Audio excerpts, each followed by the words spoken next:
Imagine un ciel étoilé au-dessus des plaines d'Afrique de l'Ouest. Le feu crépite au centre du village, les anciens se rassemblent, les enfants tendent l'oreille.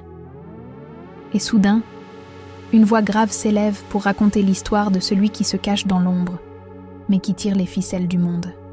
Anansi, le dieu araignée, le maître des ruses, des contes et des histoires. On dit qu'il n'est ni tout à fait un dieu, ni seulement un esprit, qu'il prend l'apparence d'un vieil homme malicieux ou d'une araignée tissant ses pièges invisibles, et surtout, qu'il a volé aux dieux le pouvoir des histoires pour les offrir aux hommes. Mais attention, avec Anansi, tout est double. Il peut être sauveur ou destructeur, sage ou menteur, généreux ou manipulateur. Sa force n'est pas dans la puissance brute, mais dans la ruse, dans les mots, dans l'art de tisser des vérités et des mensonges comme une toile dont personne ne s'échappe. Et toi-même tu sais, si cette légende a traversé les siècles, c'est parce qu'Anansi n'est pas qu'un simple personnage de conte. Il est le symbole de la résistance, de l'intelligence face à la force, du faible qui défie toujours le puissant. Dans cette vidéo, tu découvriras comment Anansi a piégé Niamey, le dieu du ciel, pour devenir le maître des histoires. Les ruses incroyables qu'il a inventées pour vaincre des ennemis bien plus puissants que lui. Et comment, malgré les siècles et même l'esclavage, son mythe a traversé l'océan pour survivre dans les Caraïbes et les Amériques. Prépare-toi, car cette histoire va tisser sa toile autour de toi, et tu ne pourras plus t'en échapper. Les anciens racontent qu'il y a très longtemps, les hommes n'avaient pas d'histoire, pas de contes, pas de légendes, pas de récits pour comprendre le monde. Tout appartenait à Niam, le dieu du ciel. Ces histoires étaient enfermées dans une boîte d'or suspendue très haut, au-dessus des nuages. Les hommes vivaient dans le silence, privés de mythes, incapables de transmettre la sagesse des ancêtres. Mais Anansi, lui, ne supportait pas cela. Il n'était pas le plus fort, ni le plus beau, ni le plus redouté des dieux. Mais il avait une arme que personne ne pouvait lui enlever, la ruse. Alors il grimpa le long de ses fils invisibles et alla trouver Niam. Le dieu du ciel éclata de rire en le voyant arriver. « Toi, une petite araignée ridicule, tu veux mes histoires ? Mais elles valent de plus que tout l'or du monde. » Anansi répondit calmement. « Je ne viens pas les acheter avec de l'or, mais avec ma ruse. Donne-moi une épreuve. Et si je réussis, les histoires appartiendront aux hommes. » Niamey, amusé, décida de lui tendre un piège. Il dit « Très bien. Si tu veux mes histoires, capture pour moi 3 créatures impossibles. Onini le python, Osebo le léopard, et Mamoatia, l'esprit invisible. » Tous les esprits rirent. Une araignée contre un python géant, contre un léopard féroce, contre un esprit qu'on ne peut même pas voir. C'était une mission suicidaire. Mais Anansi ne recula pas, car il savait une chose. La force brute échoue là où la ruse triomphe. La ruse du python Anansi alla trouver Onini, le python immense, plus long qu'un arbre. Il dit « Les hommes disent que tu n'es pas aussi long qu'on le prétend. » Fou de rage, Onini voulut prouver le contraire. Il se coucha de tout son long. Alors Anansi, feignant d'être impartial, attacha sa queue à un bâton, puis sa tête, puis son corps entier. Et avant que le python ne s'en rende compte, il était ligoté comme une corde. Le piège du léopard. Ensuite, Anansi creusa un trou profond dans la forêt et le couvrit de branches. Le puissant léopard Osebo tomba dedans en chassant. Quand il le vit prisonnier, Anansi dit « Mon frère, je vais t'aider à sortir. » Il tissa une toile solide comme une corde, mais dès que le léopard s'y accrocha, il se retrouva suspendu, piégé dans les fils invisibles. La ruse contre l'esprit invisible. Enfin, Anansi partit à la rencontre de Mamoatia, l'esprit qu'on ne peut voir. Comment capturer l'invisible ? Il eut une idée. Il sculpta une poupée dans du bois, la recouvrit de sève collante et lui offrit un bol de nourriture. Mamoatia, intriguée, vint manger. Mais quand elle tenta de parler à la poupée et que celle-ci resta muette, l'esprit frappa et resta collé à la sève. Ainsi, l'invisible fut pris au piège. Anansi apporta ses 3 prisonniers devant Niamey. Le dieu du ciel, surpris et amusé, reconnut sa défaite. « Anansi, tu es peut-être petit, mais tu es plus malin que tous. Désormais, les histoires t'appartiennent. Tu es le maître des contes. » Et depuis ce jour, chaque récit, chaque mythe, chaque légende qu'on raconte au coin du feu est dit être un conte d'Anansi. Après avoir obtenu le droit de raconter les histoires, Anansi aurait pu se contenter de son triomphe. Mais son appétit était insatiable. Il ne se satisfaisait pas seulement d'être le gardien des contes. Il voulait aussi être au centre de tous les récits. Et pour cela, il devait se mesurer aux êtres les plus puissants du ciel et de la terre. C'est ici que les contes deviennent plus sombres, plus croustillants. Car Anansi ne se contentait pas de piéger les hommes naïfs. Il osa défier les dieux eux-mêmes. La ruse contre Niamey, encore une fois. Un jour, Niamey, le dieu du ciel, ordonna que chaque homme sacrifie une part de sa récolte pour lui. Les villageois obéirent, mais Anansi, rusé, trouva cela injuste. Il dit « Oh, pourquoi Niamey aurait-il tout, alors que c'est nous qui cultivons la terre ?» Alors il monta au ciel avec une jarre de miel et dit au dieu « Ô Niamey, voici mon offrande. » Mais dans la jarre, il avait glissé des fourmis rouges affamées. Quand Niamey plongea la main pour goûter, il fut piqué violemment et jeta la jarre. Anansi, faussement innocent, accusa alors les autres hommes d'avoir saboté l'offrande. Résultat, le dieu du ciel, furieux, les priva de pluie pendant des mois. Mais Anansi, lui, avait caché une réserve d'eau souterraine qu'il garda pour sa famille. Encore une fois, il s'en sortit vainqueur, tandis que les autres payaient le prix de sa ruse. L'histoire des oiseaux et de la fête céleste, un autre conte raconte qu'un jour, les oiseaux organisèrent une grande fête dans le ciel. Ils donnèrent à Anansi des plumes pour qu'il puisse voler avec eux. Mais en chemin, l'araignée dit « Mes amis, quand nous arriverons à la fête, souvenez-vous, je m'appelle tous les noms sont à moi. Ainsi, quand on distribuera les plats, chaque fois que vous entendrez mon nom, la nourriture m'appartiendra. » Les oiseaux, naïfs, acceptèrent. Et à chaque plat servi, l'hôte céleste criait « À qui est ce mets délicieux ? À tous les noms sont à moi !» répondèrent les oiseaux. Et Anansi dévora tout. Poulet rôti, poisson fumé, fruits sucrés, boissons de miel. Rien ne lui échappa. Les oiseaux, affamés et humiliés, comprirent trop tard la supercherie. De colère, ils arrachèrent ses plumes. Anansi chuta du ciel et s'écrasa sur le sol, se brisant le dos. Les anciens disent que c'est depuis ce jour que les araignées ont le corps aplati. Anansi est le soleil volé. Mais sa plus grande audace fut lorsqu'il osa s'attaquer au soleil lui-même. Le monde connaissait alors une nuit sans fin. Le soleil, jaloux et solitaire, refusait d'éclairer la terre. Les hommes suppliaient Anansi de trouver une solution. Alors, l'araignée grimpa sur un fil invisible jusqu'au palais du soleil. Elle trouva le dieu endormi et tissa une toile si fine qu'elle immobilisa l'astre flamboyant. Puis, d'un geste habile, elle tira le soleil hors de sa chambre céleste et le plaça dans le ciel. C'est ainsi que la lumière se mit à briller sur les hommes. Mais le soleil, furieux, jura « À chaque coucher, je disparaîtrai, et vous rappellerez que je ne suis pas votre esclave. » Voilà pourquoi la nuit revient chaque jour, parce que même si Anansi a volé le soleil, celui-ci garde encore sa fierté. Ce chapitre montre une facette essentielle d'Anansi. Il n'est ni totalement bon, ni totalement mauvais. Il est l'incarnation de l'ambiguïté humaine, parfois sauveur, parfois égoïste, toujours imprévisible. Et c'est cette dualité qui captive encore aujourd'hui. Car quand on écoute ces histoires, on se demande toujours « Suis-je en train d'apprendre une leçon ou de tomber dans un piège ?»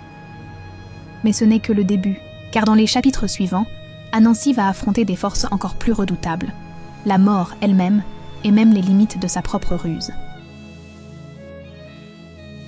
On raconte qu'un jour, une grande famine s'abattit sur la terre.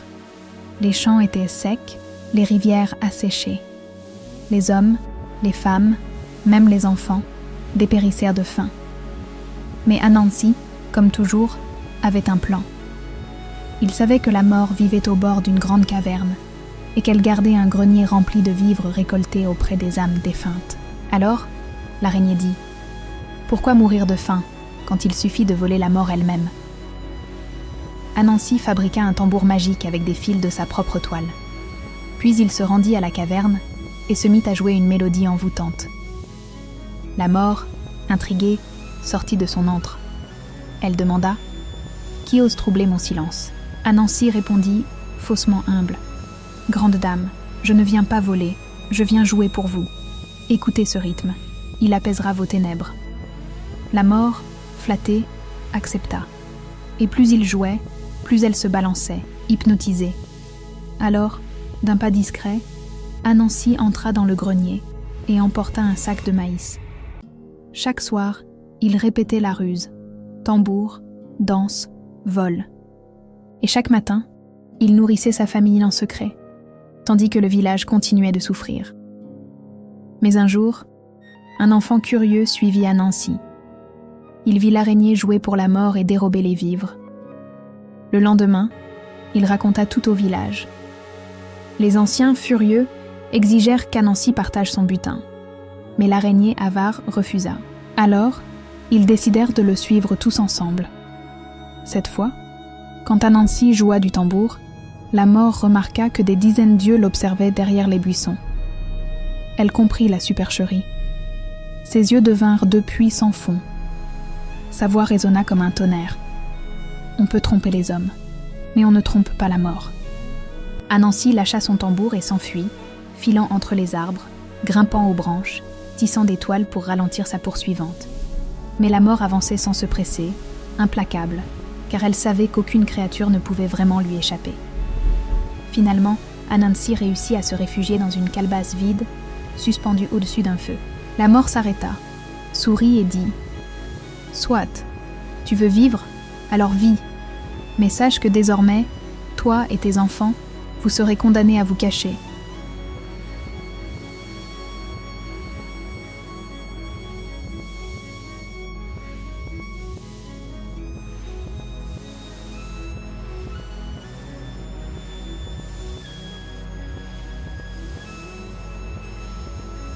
Depuis ce jour, disent les conteurs, les araignées vivent dans les coins sombres, tissant leurs pièges en silence. Et chaque fois qu'on en voit une, on se souvient qu'elle a défié la mort, mais qu'elle n'a jamais gagné.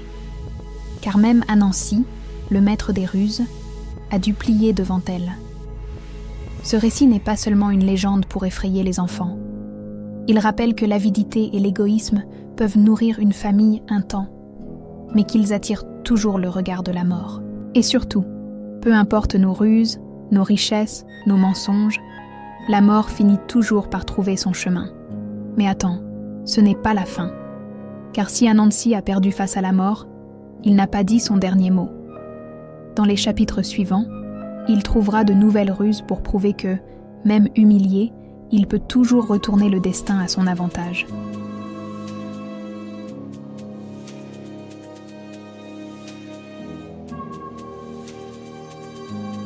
Si tu croyais qu'Anansi ne jouait qu'avec les dieux et la mort, tu te trompes. Car l'araignée ne se nourrit pas seulement de maïs et de ruses. Elle se nourrit aussi des passions humaines. Et parfois, ce sont ces passions qui le piègent à son tour. La fille du roi. Dans un royaume prospère vivait une princesse d'une beauté rare. Sa peau brillait comme le soleil couchant. Ses yeux avaient l'éclat des étoiles. Et sa voix était douce comme la rivière au lever du jour. Tous les jeunes guerriers rêvaient de l'épouser. Mais son père, le roi, posa une condition impossible. Celui qui veut la main de ma fille devra m'apporter un présent que nul autre ne possède, l'histoire la plus précieuse du monde. Tu vois le piège ? Aucun bijou, aucun trésor ne suffisait. Il fallait une histoire capable de surpasser toutes les autres. L'idée d'Anansi. Quand la rumeur arriva jusqu'à lui, Anansi se mit à sourire. Une histoire ? Mais qui mieux que moi, maître des récits, pourrait l'obtenir ? Mais attention, le roi voulait l'histoire la plus précieuse, pas n'importe quelle fable de village. Alors Anansi décida d'aller chercher cette histoire, non pas chez les hommes, mais chez les esprits. Le voyage interdit. Il grimpa aux branches du grand fromager sacré, puis tissa un fil si long qu'il atteignit le ciel. Là-haut, Il se présenta devant Niam, le dieu du ciel, celui qui détenait toutes les histoires du monde. Niam le regarda et dit « Petite Anansi, toi qui n'as que 8 pattes et 1000 ruses, pourquoi voudrais-tu mes histoires, que même les dieux respectent ?» Anansi répondit sans trembler « Parce que les hommes meurent sans mémoire, et que seul celui qui raconte vit pour toujours. » Niamé éclata de rire. « Soit, je te donnerai la plus précieuse de mes histoires. Mais en échange, tu devras m'apporter 3 choses impossibles. La vipère vivante, l'essaim de frelon et le léopard féroce. » Un défi suicidaire. Mais Anansi sourit, car lui, il voyait déjà la ruse. Les 3 épreuves. La vipère vivante. Anansi se présenta devant le serpent et dit « Tout le monde dit que tu es trop long pour entrer dans une calebasse. Moi je parie que non. » La vipère, piquée d'orgueil, accepta de se glisser dans le récipient, et Anansi le referma aussitôt. L'essaim de frelon. Il trempa une calebasse dans l'eau et la vida sur le sol. Puis il dit au frelon « Il pleut, vite, réfugiez-vous dans ce récipient sec. » Les frelons, crédules, y entrèrent tous, et Anansi scella l'ouverture, le léopard féroce. Enfin, il creusa une fosse et la recouvrit de branches. Le léopard y tomba. Anansi dit alors « Mon frère, laisse-moi t'aider à sortir. Mais pour grimper, mets tes pattes dans ce filet. » Le léopard, piégé par la ruse, fut ficelé comme un paquet. La récompense divine Niamé, stupéfait, remit alors à Anansi la plus précieuse des histoires, celle de la création du désir. Car sans désir, il n'y aurait pas de guerre, pas d'amour, pas de ruse, rien qui fasse battre le cœur des hommes. Anansi redescendit triomphant. L'échec inattendu. Devant le roi et la princesse, il raconta cette histoire. Sa voix tissait des images si fortes que tous retinrent leur souffle. Quand il eut terminé, le silence régna. Le roi, ému mais prudent, déclara « Tu as gagné, mais ma fille doit choisir. » La princesse regarda Anansi. Elle le trouva brillant, mais aussi dangereux. Car qui peut aimer un être qui trompe les dieux et même la mort? Elle secoua la tête et dit « Non, je préfère un mari simple, honnête et sans ruse. » La leçon cruelle, Anansi avait prouvé sa ruse, mais il avait oublié une chose. L'amour ne se gagne pas avec des pièges, mais avec la sincérité. Et depuis ce jour, disent les conteurs, Anansi aime séduire, mais jamais il ne garde ce qu'il obtient. Car sa nature même le condamne à être rusé, mais jamais aimé. Tu vois, même les plus malins tombent face à ce piège invisible qu'on appelle le désir. Et c'est peut-être la seule toile qu'Anansi n'a jamais su défaire. Mais attends, l'histoire ne s'arrête pas là. Dans le prochain chapitre, Anansi n'affrontera pas seulement les dieux, la mort ou l'amour. Il défiera les hommes eux-mêmes, en manipulant tout un village pour asseoir son pouvoir.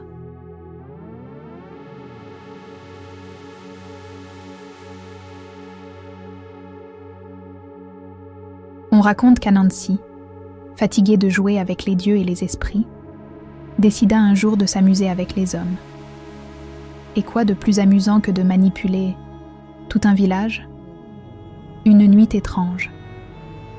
Dans un petit royaume d'Afrique de l'Ouest, les habitants vivaient paisiblement. Mais un soir, le ciel se couvrit d'un voile noir, sans étoiles ni lune. Le vent se leva, les arbres gémirent, et les tambours du village se turent. Les anciens murmurèrent « C'est un mauvais présage ». Anansi, qui observait depuis sa toile invisible tendue entre 2 palmiers, se mit à rire doucement. Un mauvais présage? Non, juste une belle opportunité. La rumeur du malheur. Dès le lendemain, il se glissa dans l'oreille d'un griot endormi et y souffla des mots comme du venin. Un esprit de la broue s'approche. Il veut prendre vos récoltes et vos enfants. Le griot se réveilla en sursaut et raconta ce rêve à tout le village. En quelques heures, la peur se propagea comme un feu de brousse. Les mères serrèrent leurs enfants, les chasseurs polissèrent leurs lances, et le chef du village convoqua une réunion d'urgence. Et pendant ce temps, Anansi riait dans l'ombre. le faux sauveur. Quand l'angoisse fut à son comble, il descendit au milieu de la place du village, sous forme d'un vieil homme ridé et fragile. « Je connais l'esprit dont vous parlez, » dit-il d'une voix tremblante. « Il ne partira qu'à une condition, que vous m'élisiez comme gardien de vos récits et protecteur de vos secrets. » Le chef, inquiet, demanda. « Et comment être sûr que tu dis vrai ?» Anansi claqua des doigts et fit apparaître un petit sac rempli de coris brillants. « Ce sac est le signe que les esprits me respectent. Sans moi, il apportera malheur. Avec moi, il vous protégera. » Le chef hésita, puis céda. Et tout le village acclama le vieillard. Le piège de la peur. Dès ce jour, Anansi commença à imposer ses règles. Chaque semaine, les habitants devaient lui offrir une partie de leur récolte pour apaiser les esprits. Chaque mois, les chasseurs devaient lui livrer la plus belle de leurs prises pour nourrir les ancêtres. Et toi-même, tu sais, personne n'osait contester, car la peur d'un esprit invisible est plus forte que la vue d'un ennemi tangible. Le doute du jeune guerrier. Mais un jeune guerrier du nom de Kofi, commença à douter. Il observa que les soi-disant présages apparaissaient toujours là où le vieil homme passait. Il remarqua que les offrandes disparaissaient mystérieusement dans la nuit, sans jamais revenir aux ancêtres. Un soir, il décida de suivre discrètement Anansi, et ce qu'il vit lui glaça le sang. Sous la lune revenue, le vieillard se métamorphosa. Son corps se plia, ses jambes se multiplièrent, et il devint une gigantesque araignée, dévorant goulûment les offrandes. Kofi comprit alors que le vrai esprit de malheur, c'était Anansi lui-même. L'affrontement. Le lendemain, Kofi osa défier le vieillard devant toute la communauté. « Tu n'es pas un sauveur, tu es un imposteur. Montre donc ta vraie forme. » Anansi sourit. Puis, sous les yeux horrifiés des villageois, il reprit sa forme d'araignée géante. Sa voix résonna comme un tambour. « Oui, je suis Anansi. Et si je vous ai trompé, c'est parce que vous aimez vos peurs plus que la vérité. » Il s'élança sur Kofi, mais le jeune guerrier avait préparé une calebasse remplie de cendres et de poudre. Il la jeta au visage de l'araignée, qui recula, aveuglé. Profitant du chaos, les villageois prirent des torches et le chassèrent hors du village. La leçon d'Anansi. En s'éloignant, blessé mais pas vaincu, Anansi éclata de rire. « Vous croyez avoir gagné, mais tant que les hommes auront peur, je reviendrai toujours.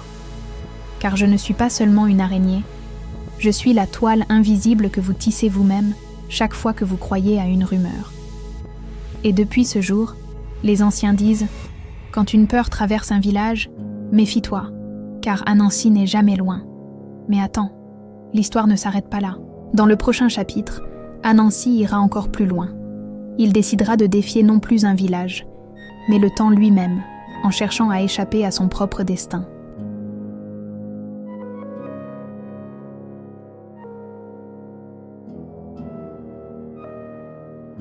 Si Anansi avait appris une chose au fil de ses ruses, c'est que l'homme pouvait être trompé, les dieux pouvaient être bernés et les esprits manipulés. Mais il existait un ennemi contre lequel aucun stratagème ne semblait fonctionner, le temps. L'obsession d'Anansi. Un soir, en contemplant sa toile argentée illuminée par la lune, Anansi se mit à réfléchir. « J'ai dupé les plus puissants. J'ai trompé des royaumes entiers. Mais moi aussi je vieillis. Moi aussi je finirai un jour oublié, englouti dans les sables de l'oubli. » Cette idée l'angoissa plus que toutes les lances, plus que tous les pièges qu'il avait évités jusque-là. Car qu'est-ce qu'un maître des histoires, si personne ne les raconte plus? Alors il prit une décision insensée. Il allait défier le temps lui-même. La rencontre avec les gardiens. Dans les forêts profondes, il existe un sanctuaire interdit, connu seulement des anciens conteurs, le cercle des gardiens du temps. Ces entités mystérieuses ne sont ni hommes, ni dieux, ni esprits, mais quelque chose entre les trois. Elles veillent à ce que tout ait une fin, les rois, les empires, les saisons, même les étoiles. Anansi, déguisé en poussière de vent, réussit à se faufiler dans le sanctuaire.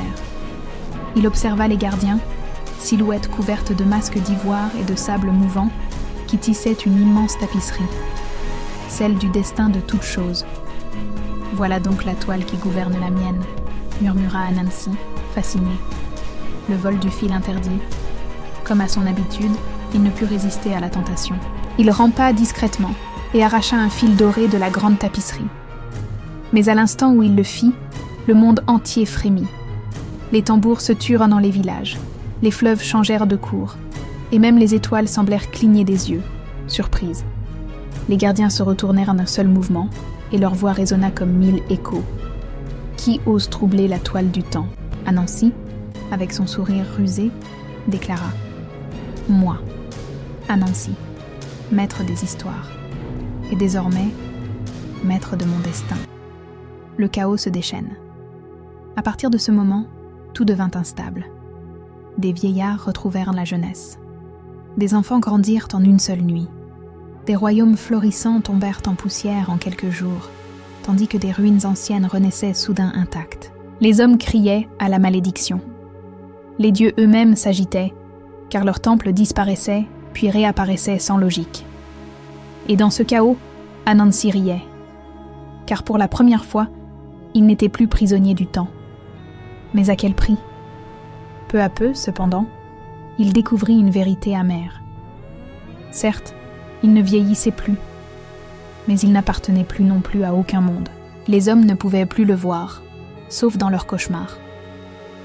Les dieux ne pouvaient plus l'atteindre, sauf dans leurs rêves. Il était devenu un étranger dans sa propre histoire. Pire encore, les récits qu'il aimait tant manipuler commençaient à disparaître, car sans la marche du temps, il n'y a ni passé ni futur, seulement un présent figé où plus rien ne peut évoluer. Anansi comprit alors qu'il risquait de tuer ce qu'il aimait le plus, les histoires. Le jugement des gardiens. Les gardiens du temps finirent par le retrouver. Ils l'entourèrent et dirent « Tu as défié la loi suprême, tu as joué avec le fil de la vie. Choisis. Soit tu rends ce que tu as volé, soit tu resteras seul, dans un monde immobile, où personne ne se souviendra jamais de toi. » Anansi, qui avait toujours su se tirer des pires situations, baissa la tête. « Alors, je rends le fil, mais à une condition. Laissez-moi au moins une chose qui échappe au temps. » Les gardiens se consultèrent, puis répondirent « Soit, tu ne seras pas immortel, mais tes histoires, elles, voyageront au-delà des siècles. » Et d'un geste, ils reprirent le fil doré et replacèrent la toile du destin, la victoire paradoxale. Anansi retrouva son monde, sa forme et ses tours. Mais il savait qu'un jour, il mourrait comme tout être. Pourtant, il souriait, car il avait gagné une immortalité plus subtile, celle de vivre à travers chaque bouche qui raconte ses ruses. Et toi-même, en écoutant cette histoire, tu continues de nourrir la toile invisible d'Anansi. Et ce n'est pas fini, car dans le prochain chapitre, Anansi ne se contentera plus de manipuler les hommes ou le temps. Il décidera de jouer son plus grand coup, tromper, la mort elle-même.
Une silhouette immense, au visage voilé, dont la présence glaçait même les vents. « Toi encore » souffla la mort, d'une voix qui résonnait dans les os. « Oui, moi » répondit Anansi, avec un sourire insolent. « J'ai une proposition pour toi. » Le pari impossible. Anansi sortit un petit plateau de jeu qu'il avait fabriqué avec des fragments d'étoiles et de toiles d'araignée. Un pari.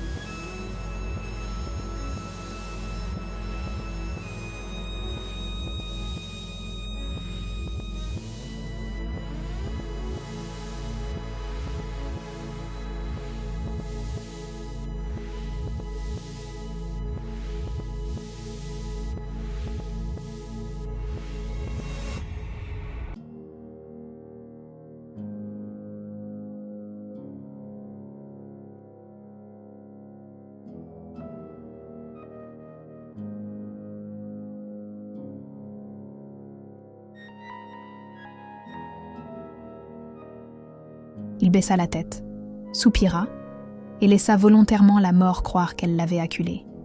« Alors voilà, même le maître des ruses n'échappe pas à moi, » dit-elle, triomphante. Mais au moment où elle s'apprêtait à frapper le dernier coup, Anansi révéla son plan. Pendant tout le jeu, il avait doucement tissé une toile invisible autour du trône de la mort, chaque fil vibrant d'histoire, de chants et de souvenirs humains. Et soudain, la mort se retrouva prisonnière d'un piège qu'aucune faux, aucun souffle, aucun cri ne pouvait briser. Le monde sans mort. Au début, ce fut une victoire éclatante. Les hommes s'aperçurent qu'ils ne mourraient plus. Les blessés guérissaient, les vieillards rajeunissaient, les guerriers devenaient invincibles. La terre entière résonnait de fêtes et de rires. Mais très vite, le monde bascula dans le chaos. Les champs se remplirent d'hommes affamés, car plus personne ne disparaissait pour laisser place aux enfants. Les forêts s'étouffaient, car aucun arbre ne tombait pour nourrir la terre. Les rivières débordaient, car même l'eau refusait de s'évaporer. Sans la mort, l'équilibre se brisait. Le dilemme d'Anansi regardait ce monde désordonné et sentit, pour la première fois, le poids de sa ruse. Il n'avait pas seulement trompé un esprit ou un dieu, il avait perturbé l'ordre de l'univers. Alors il retourna dans le royaume de l'ombre, là où la mort était toujours piégée dans sa toile. Elle le fixa, silencieuse, comme si elle attendait ce moment depuis le début. Alors, Anansi, es-tu prêt à comprendre que même ta ruse a des limites ? La négociation finale, Anansi hocha la tête. Je reconnais ta place, mais laisse-moi une faveur. Que les histoires, elles, ne meurent jamais.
raconte que la plus grande des prisons n'est ni le temps, ni la mort. C'est l'esprit humain. Et Anansi, lui, ne pouvait s'empêcher d'y plonger. Le murmure de la nuit.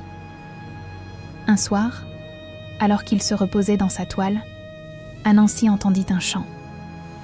Un chant sans voix qui résonnait directement dans sa tête. C'était l'appel du royaume des rêves, là où même les dieux hésitaient à s'aventurer. Car là-bas, les désirs et les peurs des hommes prennent forme. Les cauchemars se nourrissent de la faiblesse des âmes, et quiconque s'y perd peut rester prisonnier, pour l'éternité. Mais Anansi, curieux et téméraire, décida d'y entrer. Si les rêves gouvernent les hommes, alors celui qui les maîtrise deviendra maître de tout. La traversée. Pour franchir la frontière, il ne prit pas un bateau, ni un chemin secret. Il se suspendit simplement au silence de la nuit, se laissant glisser dans le sommeil des hommes. Sa toile devint un pont, et chaque fil vibrait au rythme des songes. Et soudain, il tomba dans un monde sans ciel ni terre, un espace mouvant où les couleurs changeaient à chaque instant. Ici, une forêt s'embrasait de fleurs lumineuses. Là, une mer montait jusqu'aux étoiles. Tout semblait beau, mais sous chaque splendeur se cachait un danger. Les esprits du songe. Il rencontra des créatures étranges, des rêveurs sans visage, errant à la recherche d'une mémoire perdue. Des cauchemars vivants, aux yeux brûlants, qui murmuraient les peurs les plus secrètes des hommes. Et au centre, un esprit ancien, le gardien des rêves, une créature faite de 1000 yeux et de 1000 langues, qui connaissait toutes les histoires jamais rêvées. « Pourquoi viens-tu troubler notre royaume, Anansi ?» demanda la créature, sa voix résonnant comme 1000 voix à la fois. « Je suis venu voler vos secrets, car ce sont les rêves qui commandent les hommes, et moi, je commande aux histoires. » Le piège des cauchemars. Le gardien rit. « Alors affronte les cauchemars.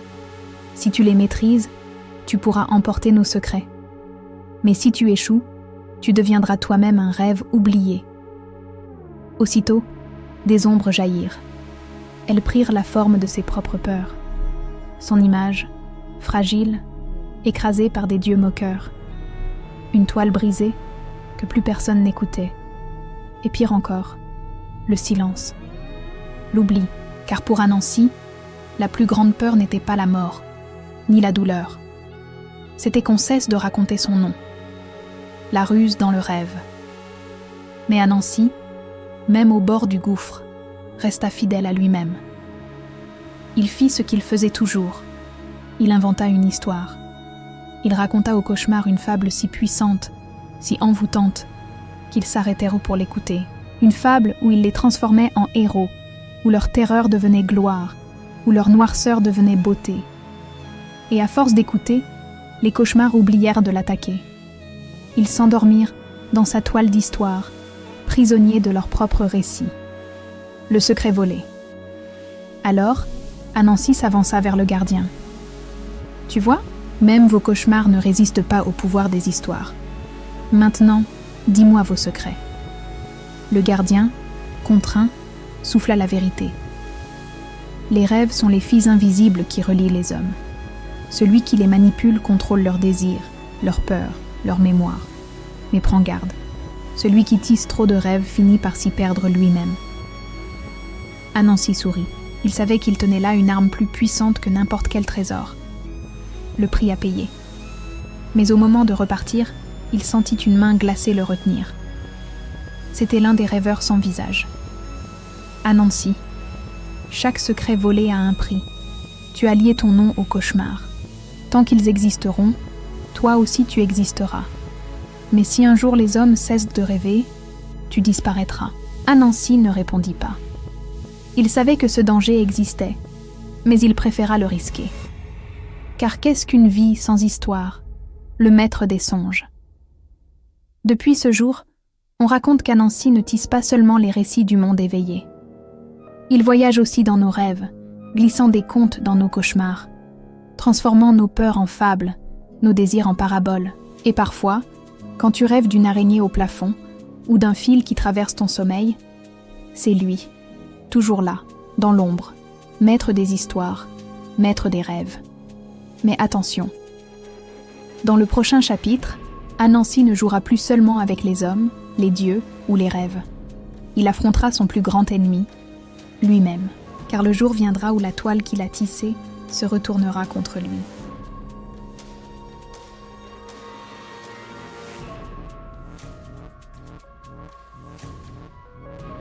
On dit que tôt ou tard, chaque conteur finit par se retrouver prisonnier de ses propres histoires. Et pour Anansi, ce jour arriva.